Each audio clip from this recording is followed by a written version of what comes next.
Happy Friday. We got every single NBA team playing. Let's talk some basketball.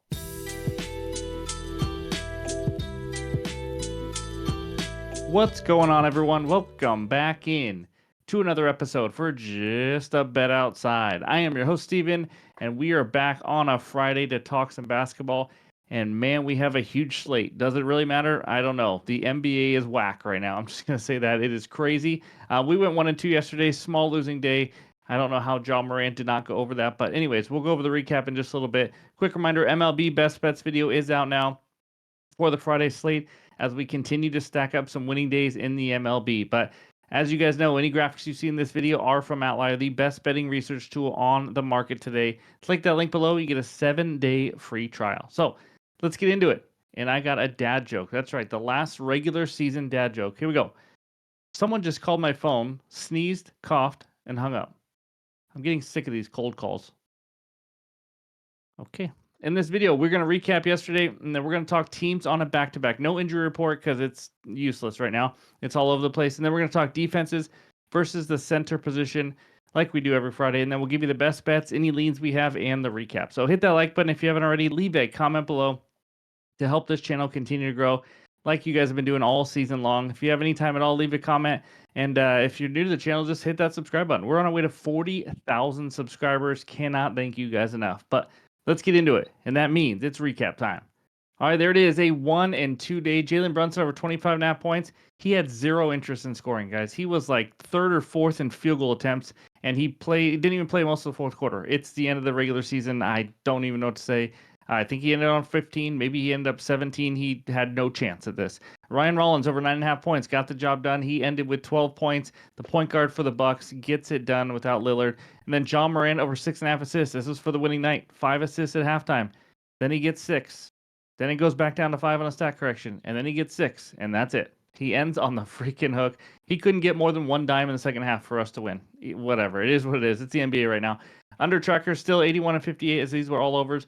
Overall record this year 306 and 248. We got a couple more days left. We are up 28.04 units. Can we get to that 30 unit mark? I sure hope so. But anyways, that's what we got for the recap. Now let's talk the big men.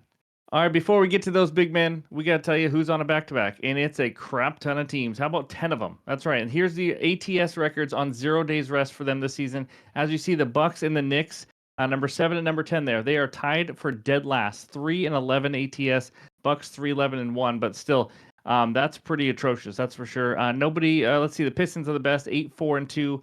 And then you see the Nets 8-6, Hawks 8-8, so on and so on. The Pacers have also struggled, 3-9-1. ATS on 0 days rest. Obviously, at this point of the year, you got to care about who's playing, how much do they care to win, all that kind of stuff. But those are all the teams that are back-to-back. Now, let's talk the big men. All right, we start out with the defenses giving up the most points to the center position. As you can see, everybody's either got a matchup or green because that means they are all playing today. The 76ers facing Onyeka Okongwu, 16.7 points per game. Sixers giving up 26. Wizards facing Vucevic, and the Raptors facing Anthony Davis. Obviously, he could be a power forward, center. He plays all sorts of positions, depending on who's playing in Gafford and all that. But anyways, those are the 3 matchups. Take a screenshot. Hopefully that can help you get some winners. Now let's check out the rebounds. And we got 3 more matchups. The Cavs giving up the most rebounds to centers. Still a shock to me, 17.9. And then they're facing Cat, 11 rebounds per game. We'll see who's even playing for Cleveland. And then the Wizards facing Mark Williams, 10.8 rebounds per game. Wizards giving up 17. And the Sixers facing Onyeka Okongwu yet again, 10.8 rebounds per game. Sixers giving up 16.5. So let's now move over to the assists. And we got 3 more matchups. The Kings facing Ivica Zubac. Jazz facing Isaiah Hartenstein. And then the Blazers facing Draymond Green. So that's what we got for the assists. Obviously, center assists are kind of whatever. And once you get past the Jokic's and the Sabonis and those first few, not many centers have assists, obviously. But anyways, that's what we got for any over matchups. Now, if you're looking for any under matchups, there it is. Obviously, every team in green because they're all playing today. So you see the Knicks up there. They're number 1, and number 1. How about that? Fewest points per game, rebounds per game, and fewest assists per game. And then there's all the rest of the teams. Not going to go over all of them, but hopefully this can kind of help you out. And you can find a winner or two with some center unders as well. So that's what we got for all the research help. And now it's time for the best bets. All right, this first one takes us out to the desert where the Suns host the Spurs. Suns minus 4.5. Total in this one, 232.5. You are welcome. I know out of all 15 games, this is the one you wanted to talk about. So here I am talking about it. Anyways, my best bet, Stephon Castle, 12 plus rebounds and assists, minus 120 on ESPN Bet for a half unit. I saw this slide on ESPN Bet and nowhere else, and it's written as 12 plus. That's why I have it here. So we'll see where all the books come out, but I just got to go with what they have right now the night before. But the key here is injury news. We know that Wemby and Fox are still out, but Jeremy Sohan, Devon Vassell, and Keldon Johnson are still out or are going to be out this game. So I checked Outlier. Castle's played one game without those 5 players, and he had a nice, easy 24 RAs on 34 potential RAs. That's insane. Just huge numbers versus the Denver Nuggets.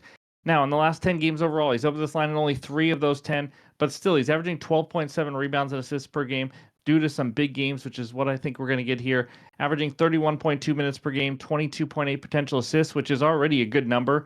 I just think he's going to get even more. But if he gets 23, I think we got a good chance here to get the 12 we need. And now we're going to get higher usage, higher minutes, all that kind of stuff. So matchup, Suns are the worst defense in the NBA. Let's just face it. They're dead last in defensive rating the last 8 games. In the last 2 weeks, the Suns have allowed the 6th most rebounds and the 6th most assists to the shooting guard position.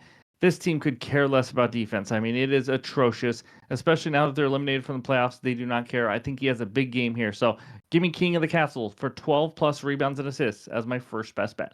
All right, this second one takes us out to LA where the Lakers host the Houston Rockets. Lakers minus 10 in this one, total 225.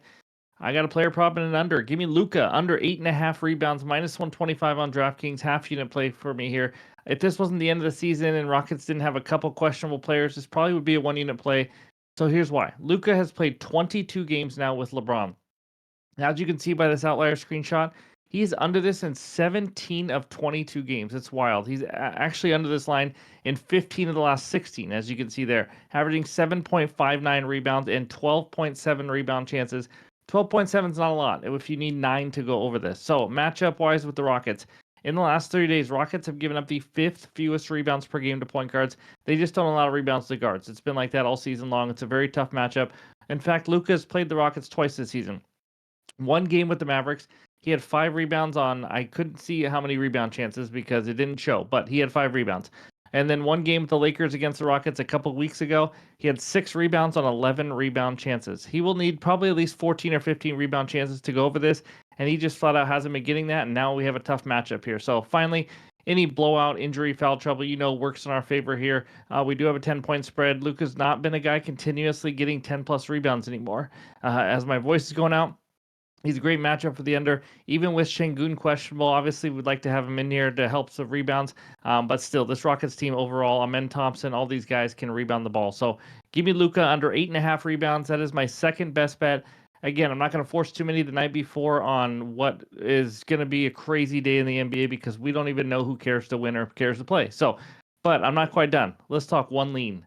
All right, my one lean right now that I haven't placed a bet on yet. I want to wait for injury news and all that, but it's the Nuggets and Clippers money line parlay. So these are 2 of the few teams that actually didn't play yesterday. They are not on a back-to-back. We're going to talk briefly about each one. Nuggets at home against the Grizzlies, who are on a back-to-back after they just lost to the T-Wolves, but they split the first 2 games of this series. Nuggets are much better at home, as we know. They played hard. I like what I saw with their interim coach after firing Mike Malone. I don't trust the Grizzlies as far as I can throw them. You guys know that, but they didn't look good last night versus Minnesota. In fact, they usually struggle against good teams like Denver. I think going into Denver on the second night of a back-to-back, this is going to be tough for them. So I like Denver just to win the game. I think they're around the 6-point spread here. Second one, Clippers. By the way, the Clippers are facing the Kings. Can I just mention, because I haven't yet, we just cashed the Kings under 41.5 wins. You gotta love that. Keep meaning to mention it in the video, and I just haven't yet, but that was nice to see. Anyways, Clippers face the Kings here, obviously. Zubac and Norman Powell are questionable to play. Obviously, you'd like to see those guys in there, or at least one of them. But the Kings just suck. I'm not a fan of the Kings. I don't think they play well, especially defensively. They just don't have much to play for. Maybe trying to keep the 9 seed instead of getting the 10th seed. But, I mean, they're in the play-in tourney. It is what it is. Clippers have been absolutely elite lately, and not many people are even talking about it. Top 2 in both offensive and defensive rating in the last 15 games. They've actually covered 12 of their last 15 games against the spread. I think they roll here. I don't even need them to cover the spread. I think they do. but I just need a win. So give me the Nuggets and the Clippers money line parlay. Again, not a best bet yet. Don't want to wait for some news for everybody and see who's playing, but this is a lean right now, along with those 2 best bets and the bets or in the research help for you today. It's a crazy one out there. I know there's a lot of games, but always have some bankroll management because we don't know what team even wants to be there. So that's what we got for you. Before we get out of here, let's check out the recap. All right, there it is. The 2 best bets so far. The first one, Stephon Castle, 12 plus rebounds and assists, minus 120 on ESPN bet. Wrote it like that because that's just what they had out. Not many books had that line yet. And then Luka, under 8.5 rebounds, minus 125 for another half unit. And if you fast forward to this, well, we have also a lean that we gave out as well. More plays will be coming in the pinned comments below on X and on Discord. Thank you guys for watching. As always, I appreciate it all season long. Hope you guys have a great Friday and weekend, and we'll talk to you soon.